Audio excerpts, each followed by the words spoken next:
So this section of the planning form contains toasts, dinner, and parent dances. Toast is really quite straightforward. Obviously, you're going to want to mark it down in order, so their name as well as if there's any title. In this case, it would be best man,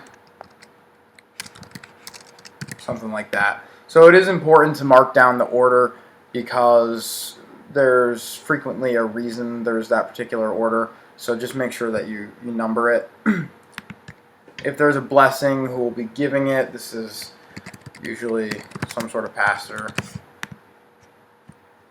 Dinner style, you select from here. Dinner music, again, this is usually custom playlist. Maybe they also like Rat Pack. Hashtag to announce, very straightforward. They'll usually have something picked. Dinner entertainment, if there's anything that's applicable, obviously you just select it. What to give away, if applicable.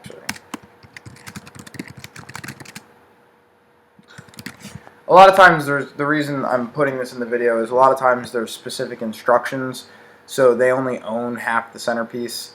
So if that's the case, just make sure that you get the exact instructions so that when you give it away, you don't have guests taking a portion of the centerpiece that the bride and groom don't actually own. A lot of times certain parts of it are rentals.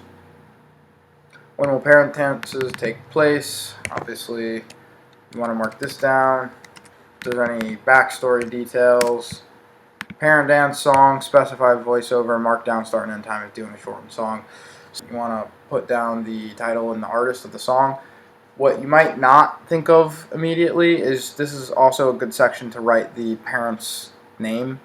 So I'll just write something like father, daughter, whatever the dad's going by. Let's say it's David, and then What a Wonderful World by Louis Armstrong. So it's important to actually put the name of the parent here just so that you're never second guessing yourself. And then it says mark down song start and end time if doing shortened song. This is obviously important because certain songs are just atrociously long. Honestly, it loses emotional effect after probably like 2 to 3 minutes. So if they pick a song that is 4 minutes or longer, like Simple Man for example is like 7 minutes, you're going to want to plan entry cue point and an end time cue point. So you could just mark down the times. Let's say you want it to start at 1:45 and then end at 3:20. Voiceover, yes or no. Again, parent backstory.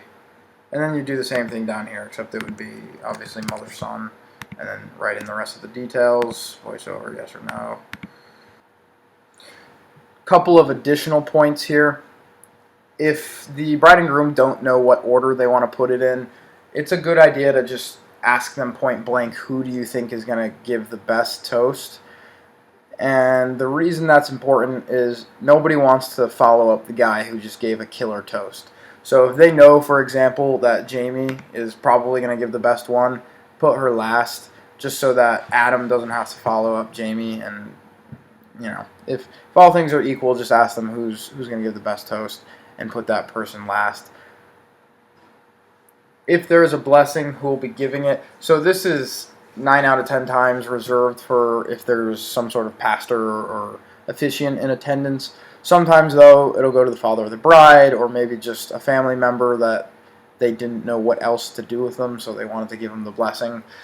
So that's pretty much it with that. The blessing is not extremely common, but you'll definitely run into it a lot.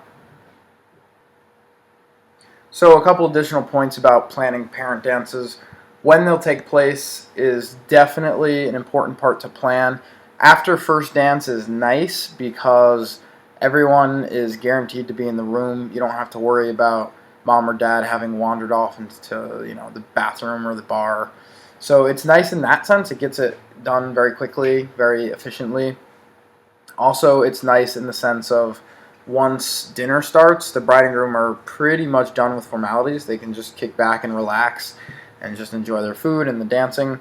So a lot of people do like doing it after the first dance. The only thing to keep in mind with that is make sure that the banquet manager knows. I always let my clients know that if you want to do it after the first dance, just make sure that you tell your banquet manager, because obviously it's going to impact the timing of food by about 6 or 7 minutes, and that's significant if you're a chef trying to plan when to get the food out. So that's important. The other alternatives to when parent dances will take place, it could go right in between courses, which is not a bad spot. It can be a little bit difficult trying to wrangle everyone up, but it's very time efficient if you do it properly, because that's going to be dead time anyways. And then the third option is to just do it at some point during or towards the tail end of dinner, which I really don't recommend. Try to discourage that if possible. It's the longer you wait, the drunker everybody is, the more likely it's going to be difficult to find mom or dad, and it just becomes a big headache to have to worry about. That said, it's totally doable. It's just not preferable. I would much prefer my clients to do it right after the first dance or in between courses. So the other point here is mark down song start and end time if doing a shortened song. I want to get a little bit more in depth into this because this is a really important point. The song, it gets awkward if they dance for usually more than 3.5 minutes. The ideal length, in my opinion, is actually something like 2 minutes, 2 to 2.5 minutes, because after a certain amount of time, it honestly just loses its emotional effect, and the guests become unengaged, and honestly, the parent and their child become unengaged with it after a certain length of time. So I always encourage my clients to try to shorten the song down a bit. This isn't something that you should just do, though. It's something that you need to plan with them in advance, because you definitely will have clients who want the entire song or maybe a certain section of the song. So what you want to do is you want to just pull up Virtual DJ, and I have an example prepared actually. And I'll actually run through it with my client during the final planning meeting. So Simple Man is a great example because the song is normally almost 6 minutes, which is really, really lengthy. So what you want to do is you want to find an opening section of the song, something that doesn't feel out of place. You never want to have the audience feel like you're cutting a song short or starting it late into the song. Try to find a section that sounds natural. So we skipped all of this. It's all just instrumental. And so we made the cue point here, which sounds totally fine. Then the vocals come in short order. We decided to fade out right here, so let's listen to that.